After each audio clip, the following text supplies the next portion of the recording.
Bili dito sa dito kami dumaan sa likod bahay namin, tapos ihaharap ko yung camera. Bibili kami dito ako dumaan sa likod bahay namin. Ititesting natin dito yung SD cam kung malinaw, at so far ang ganda niya. Maganda siya ate din. Maganda siya, malinaw-linaw. Kasama ko dito si ate.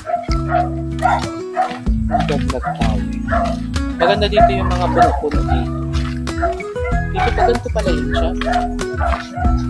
Ang ganda yung ba? Sino? Ay, hindi na sila din. Pero yan yung pinagawa niya dati. Sayang kung... Ayun, sayang kung ano yan. Kung dyan nakatira siya. invite tayo sa invite sana tayo. Sino? Oh, ay ang ganda, probinsya talaga tayo dito. Tapos dito ay mga bukid-bukid pa pala dito ayun. Ito marami pala ditong bukid-bukid pa. Kaya maganda. Tapos kakaligo ko lang ay mag-hike out. Dito kami dumaan sa likodan ng bahay namin. Tinetesting ko yung pangalawang gimbal natin na nice J-Cam C400. Ito yung ganito siya kaliwanag, itong SD-Cam C400. Parang DJI Osmo Pocket siya na pinamura lang ng konti. Ayan, napakaganda. Clear na clear talaga yung video talaga. Pakita natin yung ulap dito, yung mga ulap-ulap, ang ganda ng ulap. Napakaganda kasi vivid siya and sharp. Kahit hindi mo na i-edit sa CapCut, sobrang linaw. Ibili-bili lang tayo dito sa bilihan. Ayan, ang ganda. Tapos natural din. Ang ganda din mo. Sabi ko sa mga picture tayo. Dito wait lang, mag-picture na nga tayo. Ha? Maganda dyan. Ayun, maganda yung blue na. Yan, titest natin yung SD cam. Kaya pag magalakad ako, papunta na naman ng pier, ganito ang aking outfit for today's video. Bali, dalawa na ang gimbal ko, yung isa pang backup. Pero ito ang magiging main ko kasi mas malinaw siya. Yan talagang sharp ang color. Tingnan mo, parang naka-edit na ng CapCut. Blue talaga ang kulay niya. Kaya napakaganda. At ito nang nakabili na tayo dito. At ito na yung nakabili na tayo ng mga bibilin dito. Maganda dito is mayroon dito na parang groceryhan na mini groceryhan. Ang ganda kahit silhouette siya. Tingnan mo, silhouette siya. Maganda siya sobrang linaw. Ang pang 14 days ko na ata to. 14 days ko na dito sa Oriental Mindoro and napakaganda. Kahit madilim tayo, silhouette siya. Ang ganda talaga ng kuha nito. Kasi ito is 40 to 30 resolution yung camera niya. Tapos pag sa picture naman is pwede ka 16 megapixel to 24 megapixel. Kaya napakalinaw ng camera. And then yung mga nyug dito, yan ang kailangan ma-highlight dito kasi nasa probinsya tayo. Kaya naka-highlight talaga yung mga puno-puno. Ganito sa bukiran namin, kaya napakaganda. I-upload ko to soon para papagsama-samahin ko na rin magaluto kami ng spaghetti. Tapos, dito ang daan namin, di ba? Ay, dito pa palang daan namin. Doon kami dumaan sa likuran namin, sa may. Ang ganda rin yun. Doon kami dumaan sa likuran. Diyan ba tayo dumaan? Parang piling ko doon. Yan dito. Ay. At ito na, sobrang ganda. Ito nga may mga puno. Ang ganda ng ang sky dito, talagang blue. Ayan, magpakita kayo natin. Tingnan mo, kita ka naman. Ito na yung madalas kong gagamitin kasi sobrang liwanag ng kanyang kuha. And talagang kitang-kita nyo yung probinsya dito. Kaya tatapat muna natin siya ng ganito. Ayan si ate for today's video. Kaya dapat talaga dala-dala ko itong camera to. Napakaganda yung napakalinaw. Kahit nakaganyan lang sobrang ganda. Kitang-kita yung mga puno-puno. Ay, magtilukate. Pakinig ka dyan. Ayan, napakaganda. Day 14 ko na nga pala to. Bago mag 25, kailangan makauwi ako kasi birthday ni attorney para makagalaw naman ako doon. Hihintayin ko lang yung case nitong gimbal na to. Kasi may free ito, binili na ko to kay ate. Sa kanya ko to kinuha itong bagong SD cam. Ang pangalan ng gimbal ko dito is SD cam. Action camera siya. Pwede siya sa tubig, waterproof siya. Kaya pag mag-beach kami, maliligo sa beach, is meron na siyang pang video doon sa beach. Kaya maganda yun. Kaya maganda to kasi natatanggal-tanggal dito yung pinaka nagiging action cam dito na maliit. Kaya maganda. Tapos pwede kayo sa mga bag. Ayan, dito na mo ang ganda. Ayan, dito tayo probinsya bags. Ganito siya Yukis. Kaya mamaya i-upload ko rin ito ha. Bumili kami dito sa tindahan namin. Sa tindahan pala dito. Ayan, mga puno-puno. Kahit ganitong POV lang yung ano yung ganda. Tignan mo natin yung ganda. POV. Dito sumama ka sa likod para kita ka. Ayan no. Oh, ayan. Ganito ang ating POV. Probinsya yung mga puno-puno. Tapos titiyan natin ito mamaya kasi nag-picture kami dito ni ate is sobrang ganda ng picture niya. Para naka-picture ay dito pag ito ang pinang-picture niya na sobrang linaw. Nagulat ako. Ayan. Napakaganda nito and then affordable itong ganitong camera. Ayan. Pero sa akin is maganda na siya. Ayan, ganyan siya. At ito na pauwi na tayo ng aming bahayan. Dito kami dumaan sa likuran. Kaya kung mapapansin nyo is madilim-dilim siya. I-upload ko ito soon ha. Kasi nag-test ako. Ito yung unang tryout ko dito sa camera to. Ang model to is SJCam C400. Yun lang for today's video. Bye-bye. Mamaya balikan ko kayo dyan. Tsaka maganda yan. Katulad ito. I-recording na naman. Ay Yukis, ito ang ating mga pato dito. Nabebenta ito ni Papa. Papa, ilan yung nabenta mo nakaraan na 600? Tatlong pato. 17 pa itong pato namin na ito. And then, tanghali. Kaya maganda may mga alaga kayong pato sa bukiran kasi nakakatulong rin to. Cash din to. Mabilis makonvert sa cash and mabilis din to magparami mga pato-pato. Tatlong pato ang binigay ni Papa. Pa-birthday mo pa yung isa doon, ano? Bali, 2 pato lang yun. Ayun, nabenta ni Papa 600 pesos. Kaya instant pera agad sa mga pato-pato. Ay lalo kung malawak-lawak naman lupa nyo, mag-alaga kayo ng mga hayop sa bukid-bukid. Kasi pera siya nakukonvert sa pera.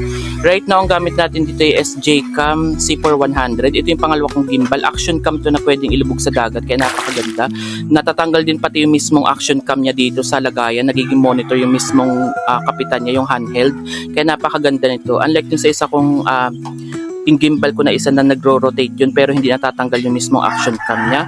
Tapos si Papa pala nandito ngayon. Nag-ano si Papa ngayon dito, nagkatay si Papa ng manok. Kaya maganda din sa probinsya is pag wala kayong ulam and tinatamad kayong bumili, katay-katay kayo ng manok dito kasi nga napakaraming manok dito. And then uso ngayon ng sipunan ng manok kaya maganda is katayin muna ito kasi sa weather natin ay laging nagasipon ang mga manok. Papa no? Ito si Papa. Kaya nagabawas kami ng manok dito, sobrang dami, may maliliit pang mga sisiw dito. Ay na pag medyo malaki-laki naman is nasipon na rin sila kasi naulan, nainit pa bago-bago ang weather dito kaya lagi nasipon ng mga manok. Kaya naman ang kahinaan ng manok laging sipunin, hindi katulad ng pato na kahit magulan magbagyuhan ay okay sila. Naligo pa yan sila sa mga ulan-ulan kaya napakaganda. Kaya pag nasa bukid kayo at medyo maganda naman lupa nyo is mag-alaga kayo ng mga hayop. Sa sunod ay pag kami may pera mag-alaga rin kami ng kambing. Magapadami rin kami kambing. Kasi dito may baboy, kambing, manok, pato. Meron din kaming may mga pabo rin si Papa. Binili nila yun is 1,000. Magkano pa yun? 1K? 1K ang isang inahin nun. Tsaka maliit pa yun ha. Sisiw pa lang yun yung binili 1K. Eh ngayon ay nag-asawahan. Ano Papa? Ay inahin na pala nung binili na Papa yun. 1K na daw yun yung kanyang pabo. Ngayon pag maliit pa 250 yung mga puspasa niya 250 daw yung isa. Tapos ngayon ay 4 ang pabo. Nakita ko dun 4 ang pabo. 6 na yun? Ay nakabenta rin pala si Papa dun. Magkano benta mo ng Papa sa pabo mo? 2K yung dalawang mag-asawa. 2K. O sige. Tapos ngayon ay pakita ko rin yung mga pabo kasi nga 6 pa yung natira. para makita niyo mga pabo namin dito. Ito yung manok dito din natin ni Papa. Sa mga kamot nag-labaran yung mga tandang dapat may salangan. Oo, yung pala isa lang tandang doon matapang. Nangawayaway na pinag-iwalay yung mga tandang. Ang paramihan nyo pala doon yung mga babaeng pabo. Kasi po yung pag parehas dalawang may lalaking tandang doon, nag-aawayan sila. Hinapit ka na. Kaya yan. Tapos bukas naman ay pag magpapakain si Papa ng mga baboy para makita nyo ang process ni Papa dito lagi, a day in life niya dito. Papakita natin kasi probinsya naman ito. Ayan, ganito siya. Ayan, tanggalan ni Papa yung mga balahibo ng manok. Yan ang ating uulamin. Noong nakaraan nagtinola naman kami tsaka yung chicken curry na may gata. Papa, no? Puro manok kami dito kasi ang daming manok dito ay sabi ni Papa ay madami pa naman yan. Eh, sa sunod. Nung dating ako pinag-itsyon pa ito ng baboy. Yan, tapos nag-lechon pa nga yan si Papa. Kaya maganda yan. Hindi ka na mabili ng mga pakatayin nyo kasi marami akatayin dito. Mamimili lang kami kung manok o baboy, ganyan. Marami kaming alagaan dito ng mga hayop. Kaya marami kaming nakakatay. Ay, yung manok kasi napakadami. Yan si Mami. Nag-aayos si Mami ng kanyang mga orchids. Mami, anong ating luto dyan sa kinatay ni Papa na manok? Akala ko na may adobong yung tuyo talaga yun. Yung adobo sa chicken curry yung ginawa mo. Ay, adobo sa Chicken curry, ano? Chicken curry pala. para masarap. Ayan daw ang luto ni Mami kasi si Papa nagkatay ng manok kanina.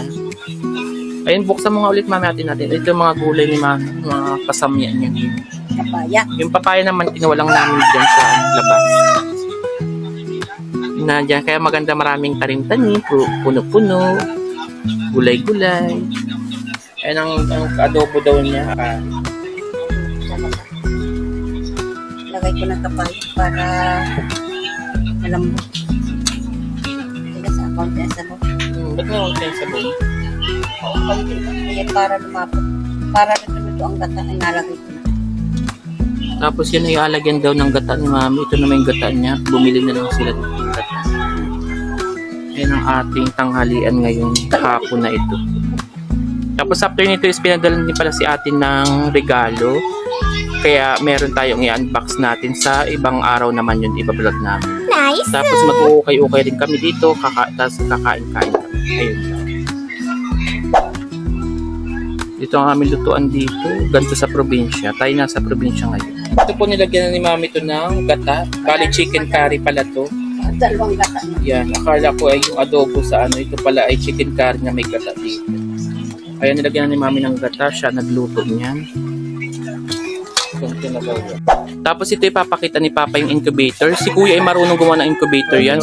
May mga temperature yan. Tapos may nakalagay na rin. Automatic kamo yan. Automatic yan. Pwedeng on-off, light, manual, automatic. Ito, may itlog ang manok dito ilalagay sa incubator. Ito yung incubator ni Kuya. Siya ang gumawa niyan. Ayan, tapos may temperature din siya. Nag-check yung temperature. Ayan ay good business yan. Kapag may makakapital ka, pwede ka magbenta ng incubator. Ayan, sa incubator namin, may pumisa ng isa. Tapos, nag-pisaan sila kasi incubator to. Ito yung mga pisa na pala sabi ni Papa sa ilalim. Napakaganda kasi may kasama talaga may kasama siyang lagayan ng mga pisaan na talaga dito. Itong hatchery. Ayan yung hatchery daw nito. Yan, yung mga nabibisa. Ayan yung mga pisaan na sa incubator. Kaya napakaganda Dito kami nalagay. Dito daw nalagay. Ayan, yan. Mga nabisa na yan. Ganyan siya. May mga napisa dyan nakalagay. Ayan. Ito yung mga tuyo na ito yung bagong pisa lang dito. Kaya napaka-effective nung ginawa ni Kuya. Kaya ang kulang din dito pag nakapitalan mo to, kaya niyang magbenta ng incubator kasi marunong siyang gumawa. Ayan, kasi mahilig sila sa manok dito, si Mami, si Kuya at si Papa, mahilig sila sa manok. Marami nag-incubator. Na-incubator daw nila yun. Ayan yung incubator. Si Kuya ang gumawa niya. Tapos nakakabenta si Kuya ng incubator dati, Papa. Na-busy lang si Kuya kasi may trabaho siya. Yung singgila na isang layer lang ay nasa Magkano yun? 9K. 9K daw itong mga incubator pag single lang. Walang layer. May dalawang layer. Ito kasi dalawang layer tapos may dito na hatch na sa ilalim ng mga Maraming laman niya na. yan. Pag single layer lang is 9,000 tong mga incubator. Ito kasi double siya tapos may isa pang may hatchery na sa ilalim siya. Ang kumuha ito si Kuya lang kaya napakagaling ni Kuya magawa ng ganito. Nag-repair pati ng mga incubator yun. Nag-repair na incubator. Ngayon kasi Sa mga farm. sa mga farm kasi si Kuya doon nagtatrabaho dati yan siya kaya marunong siya magaganyan. Magagawa na mga ganyan. Ngayon kasi busy si Kuya. Tapos ito pa pala. Nasa Batangas Kamot may na-order o dalawang May nagpagawa pala sa kanya doon sa Batangas. Nasa Batangas si Apollo Ebora yung nananari. Si Apollo. Sa terapihan. Mm. Ito sa Batangas sila nagawa. Dalawang incubator yung nagawa. nasa Batangas daw si Kuya. Ayan yung kanyang incubator.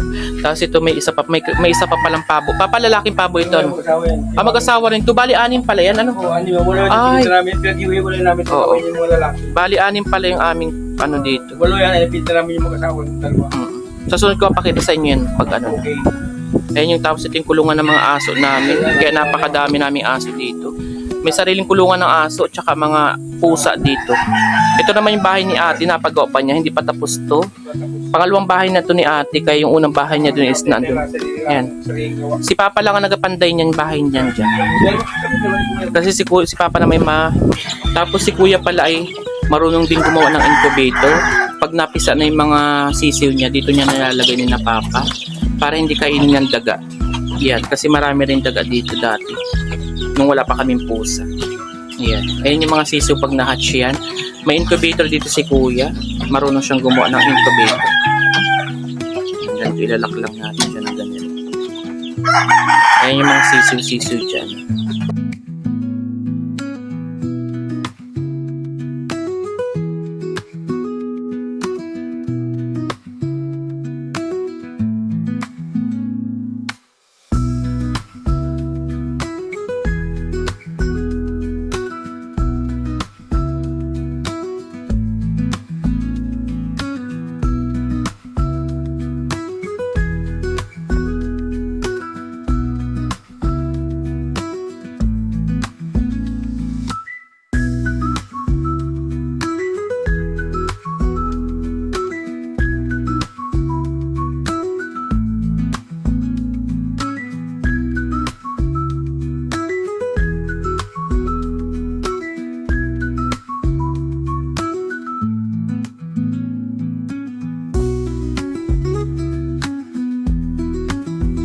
Benta na ni Papa.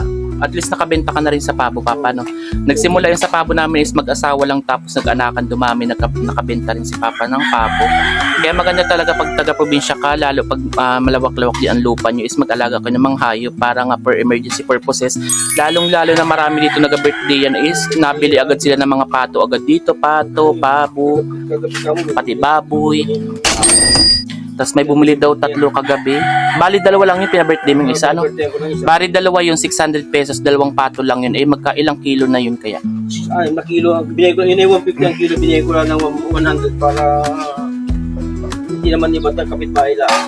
Kakilala naman ni Papa Pero yun. ang binta ko ng 150 ang 1 kilo. Kakilala. At saka birthday pati. Hindi 100 na lang. Ganun. Yung 6 na kilo, hindi 600 lang. 600 lang. Kakilala ni Papa yun kaya Kapitbahay lang. mura na lang yung bininta ang pato na yun. Pero 2 peraso. Hindi na ko rin ang birthday na isa. Kaya binigyan ni Papa ng pa-birthday pa ng isa kaya naging 3 na yung pato niya. Sa 600 pesos parang 2 lang data may bibili. Parang free na yung isa kasi kakilala ni Papa yung nataga dito rin. Ay birthday pati noon. Tapos pumunta si Papa doon kagabi sa birthday yan. Sa birthday yan nila. Video okay. Kasi ito, babalikan ko kayo pag ubos na ang magatanggal si Papa dito ng mga balahibo ng manok. Tapos mamaya babalikan ko kayo. Marunong magpanday kaya hindi na kami naupa ng panday. Yan, dito sa bahay. Ayan, maganda-ganda na rin kasi maganda yung pagkabubong dito ni Papa kasi matibay na mga bubong siya, matitigas. Tapos, ang parang mga nakalagay na dito is mga metal na siya. Kaya talagang maganda siya ang pagkagawa. Tapos, ang bintana ng ating mga sliding na rin. Ay, ito yung pagsasunod ay na-finish na ito at nagawa-gawa na napinturahan to yung maganda na to, itong bahay na to. Hindi pa kasi ito tapos ngayon kasi utay-utay lang to. Kasi ayaw namin pag nagpagawa ng bahay is galing pa na mga ano. Kaya dapat talaga cash talaga siya. Kaya utay-utay lang itong maaari para pag natapos is wala tayong problema sa bahay na to. Ganyan siya. Utay-utay lang to kasi pangalawang bahay lang naman to ni ate. Oh, 2 lang daw pati si Papa nagagawa dito. Nakuha lang siya ng katulong niya. Kasi siya na nagapanday nito. Marunong naman siya magpanday. Ayan. Tapos si Papa mabalik na sa kanya. Nag-ano si Papa ng mga manok dito. Ito ba iba mga pato. Ito yung bagong motor ni Papa nandyan. Tapos ito yung lumang tricycle namin. Papapalitan na rin yan ng tricycle. Ayan, ganyan siya. Tapos ito si Papa ngayon. Ito yung bamboo para pakita ko sa inyo ha. Yan. Swerte itong bamboo na to pag nasa may pandan likuran kasi sabi ng matatanda is nagatawag ito ng mga hangin and sa mga customer is swerte ito pag nag-business kayo. Kaya sinuwerte ako talaga. Nag-start ako 23 years old. Swerte talaga kasi ang dami kong nakuhang mga kapirahan din niya sa babuyan. Kaya napakaganda ng baboy. Bukod dyan is pag may mga handaan kayo, birthday yan, pesta, is may sarili kayong baboy. Minsan kami nagluluto, minsan pinapaluto na lang pag pagod na si Papa. Kasi si Papa ay may edad na. Ayan. Napaganda, katulad yan, nagatawag siya ng hangin. Kaya sobrang hangin dito. Ayan. Ito yung bamboo namin, nagatawag siya ng sariling hangin dito. Kaya mahangin dito talaga.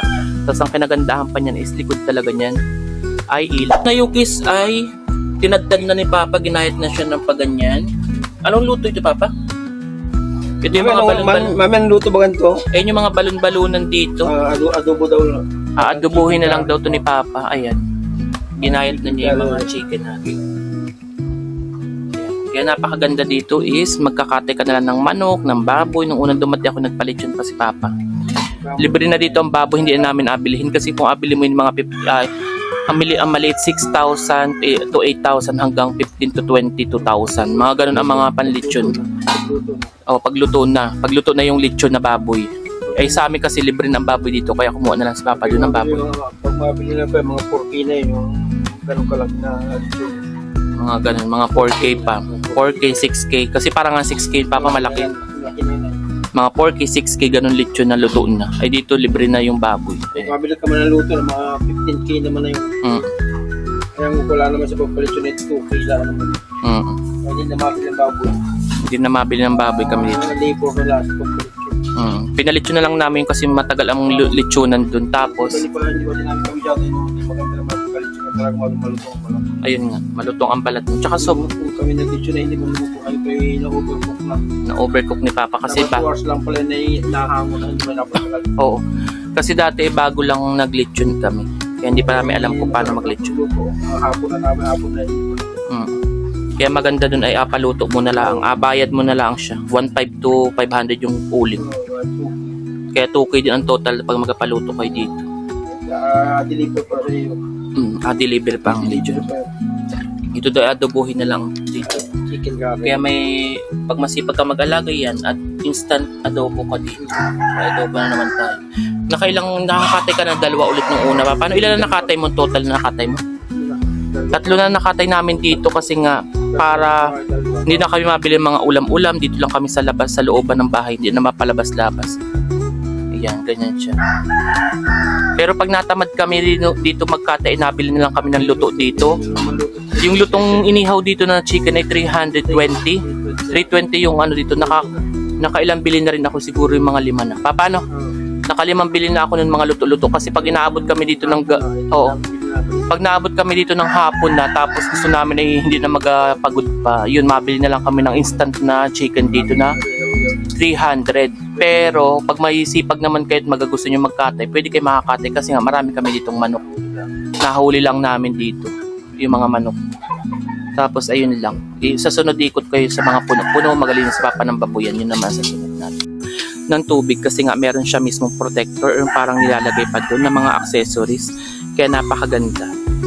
Ayan, gato si Mami. Linis-linis si Mami dito. Ito pala ay puno ng mangga. Maliit pa lang siya. Pero sa sunod, ikot-ikutin ko kayo dito kasi si Papa lahat ang nakakaalam ng mga puno dito na naglakihan na. Ganyan siya. Tapos ito palang lupa sa likod. Binabayaran ulit ito kaya binili ulit namin to ni ate. Kaya yan, bayad na yan siya. Yung babuyan ko is bayad na yan dyan kasi binili ko na ulit kay ate yan kasi pinabayaran sa kanya nung dati may-ari ito. Kasi nga, nung nagbabuyan kami dito is dito kami naglagay ng babuyan. Yan siya. Ayan naman yung ito yung mga bamboo natin dito sa likodan. Kaya maganda dito, swerte itong sa lugar namin kasi nga, ang likodan namin dito is bamboo. Parang nagtatawag siya dito ng mga hangin and mga buyers na mga babuyan. Kaya swerte ang babuyan business namin dito. Maraming bumibili and then mga truck talaga yung nabili sa amin dati. Ayan, ganyan siya. Ito si Papa. Ito naman yung aso namin dito. Ayan, matapang yan siya. Ganyan. Tapos lilibutin ko kayo sa sunod dito ulit, sa full video natin. Ito yung mga pato namin dito. Napakadaming pato. 17 pieces pa itong pato namin dito. Tapos ang maganda rito is may mga itlog na naman daw ito. Yan, nagailimlim na naman daw yung nanay. Maraming pato. Nandun banda. Pupunta tayo sa likuran. Sabi ni Papa na nandun sa kawayanan yung nagalimlim na nani ng mga pato. Eh, mga pato. Tapos si Papa dito naman. Tapos yung mga babuyan, nandiyan naman mga babuyan. Kaya marami kaming alaga dito. Kaya hindi rin mauubusan ng pera kasi nga benta ng benta ang mga alaga dito. Nagdadamihan na yung mga patong cute. Ayan. Tapos ang likod kasi namin, ang maganda rin dito, kaya maaliwalas, ay may ang likod namin ilog. Ngayon kasi hindi ako pwedeng makababa dito sa ilog kasi medyo malaki. Ay, mababa na pala ngayon. Mga ganito pwedeng bumaba dito. Pag maliit-liit pa yung ilog, pwede tayong bumaba dito. Ganyan. Tapos sabi ni Papa, dito kasi yung likodan namin, dito daw nagalimlim yung pato. Yan, mga pato. Tapos may mga manok-manok dito si Kuya at si Papa, mga panabong. May mga panabong dyan. Ayan, mga panabong nila. Tapos ito naman yung bamboo tree namin dito. Bali 3 bamboo tree dito. Kaya malilom dito. Sa likod dito ng baboy namin. Yan, dito daw nagalimlim. Ito yung parang lalaking pato doon namin. Yan, tapos yung the rest nun is puro babae ata yung pato doon. Ayan yung bamboo tree, napakaganda. Yan, kaya maliwalas dito. Dito ka pwedeng tumambay-tambay kami dito sa likodan. Tapos ito may mga kulungan pa dito na mga, ito yung mga manok-manok. Ayan, likodan ng baboy namin yung mga manok-manok. Puro likodan is may mga manok yan. Yung kulungan ng baboy nito is akin at saka kay ate. Pero ang nag-start na magbaboy dito ay ako. 4 ang kulungan ko dito, kay ate naman ay 3. Kaya pag pumunta kayo dito is isang haba na siya kasi nagdikit na sa aming dalawa ni ate. May kanya-kanya kami dito ni ating dalawa. 3 kay ate, 4 sa akin na kulungan. Tapos ito, may mga manok din dito sa baba. Mahilig si Papa dito at si Kuya ng mga pangsabong ng manok. Kaya napakarami naming mga manok dito. Ito may mga panabong pa dito. Yan, at sa may, yan, dito siya nakakulong sa likodan ng ano namin. Yan, ganito siya. Nandito daw nangingitlog yung pato, sabi ni Papa, kaya pinapuntahan niya. Ayan, ang ganda. Maaliwalas dito kasi nga makulimlim, gawa ng may bamboo tree kami dito. Ang bamboo namin dito is 3 na. Siya ang nagatawag ng hangin dito, kaya maaliwalas dito sa likodan namin. Ito yung baboy namin, isang haba na yan. Ayan, ganyan siya. Pahaba siya na ganyan. Ayan yung mga may manok pa dito, tapos may kulungan ng manok. Yung aso dito na. Ito pala yung mga inahin dito na nangingitlog. Sa mga manok to, marami din kaming manok dito, kaya ang ginagawa ni Papa nung umuwi ako lalo is nagkakatay na lang kami para hindi kami bili ng bili kasi may sarili naman kaming alaga ng mga manok dito. Kaya puro nagabawas sa si Papa ng mga manok dito. Ayun, iba pang manok namin. Ayan, yung pangsabong. Yeah, maganda dito, may daanan na dito sa amin banda. Ayan, dito ang daanan papunta sa amin. Ito yung bahay naman namin, tapos may likodan pa yan. Malawak pa rin yung likuran yan, bibidyoan ko sa sunod. Kasi nga, ikutin natin mga puno dito na naglakihan na para makita nyo. Ito yung ibang manok namin na nagapahinga dito. Tapos, ito naman pala yung ilog dito. Ngayon ay medyo mataas pa ng konti yung ibang ano dito, yan. Pero dito pwede nang bumaba dito. Wala lang ako kasama bumaba dito, pero sabi ni Kuya ay pwede daw kumuha ng tulya-tulya dito. Ay napakaganda. Ganyan siya, oh. Kaya napakaganda dito ay may likodan namin ay ilog rin, kaya parang malimig-lamig din siya. Tapos 3 pala yung bamboo namin dito, kaya may tagatawag ng hangin dito, kaya hindi sobrang init talaga. Ayan, ganyan siya. Ayan. Tapos si Mami, nandito si Mami, ayan, oh. Si Mami naman marami yan mga orchids. Ayan, mga orchids. Mahilig yan si Mami sa mga orchids. Kaya ayan, nakasabit-sabit yung orchids. Tapos dun ay sa may parang garden niya, iapagawa niyang balcony pag nagbenta yung parang baboy niya. Kasi nanganak ang baboy ni Mami ay malapit na magbenta. Ano Mami, ano? Ano nga pagawang pag nagbenta ang baboy? Nagpagawa si Mami ng balcony dito. Para may pahinga. Oo. Tapos sa sunod na may mag-aalaga tayo ng mga kambing doon sa naplano. May mga plano-plano kami ay mag-aalaga rin kami ng kambing. Pag nagdagdag kami dito, mga kambing-kambing. Ayan, napakaganda, malilom. Tapos ito, sagingan. Ang maganda dito is mga talaga nagababuyan dito. Ang mga kapitbahay namin dito, left and right, is mga nagababuyan.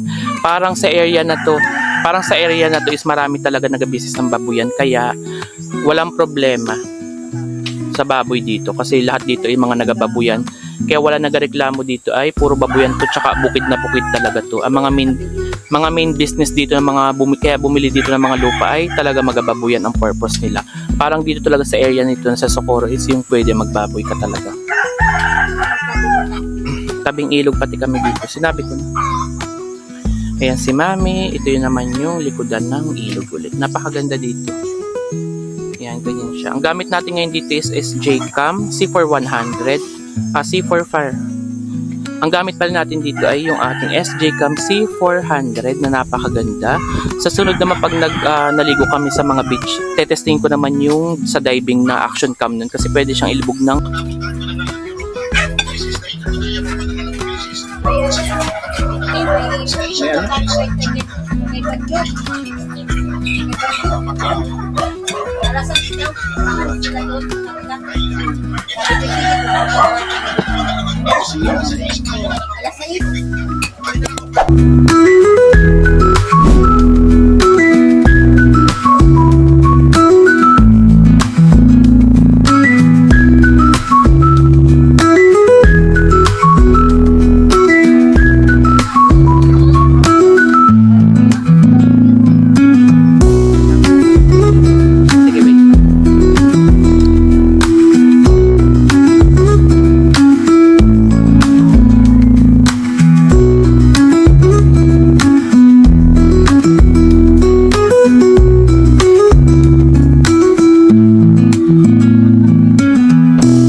naman niya. Vertical. Kami, titesting natin ng SJ-Cam C4100. Ito si ate. Tapos, kunyari, iharap ko siya dito. Papatayin ko muna to, tapos ito swipe on. Ito na, nasa harapan ng ating vlog for today's video. Ganun lang pala. Tapos, pagbabalik naman tayo, kaya maganda. Kasi may LCD na rin siya. Tapos dito naman iharap ulit natin, tapos i-swipe lang natin. Kaya nandito na naman tayo sa likodan niya. Ayan siya for today's video. Testingin natin siya. Ayan lang ang ating stage. Wait lang. At ito na nga yung ating brand new action cam from SJ-Cam C400 ang kanyang model niya. Tapos ang maganda rito is action cam siya, natatanggal nyo siya, tapos naiiwan yung pinaka monitoring. Dalawa pala ang battery niya, yung mismo monitoring niya ng case niya and then yung mismo natatanggal.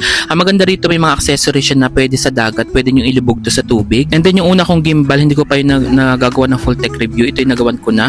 I-upload ko lahat para makita nyo yung gamit natin sa pag-vlog natin. Gumanda-ganda ang ating mga quality ng video kasi mga camera talaga pang vlog yung gamit natin. Kung bago ka pa lang, don't forget to subscribe and click the notification below para lagi kang updated.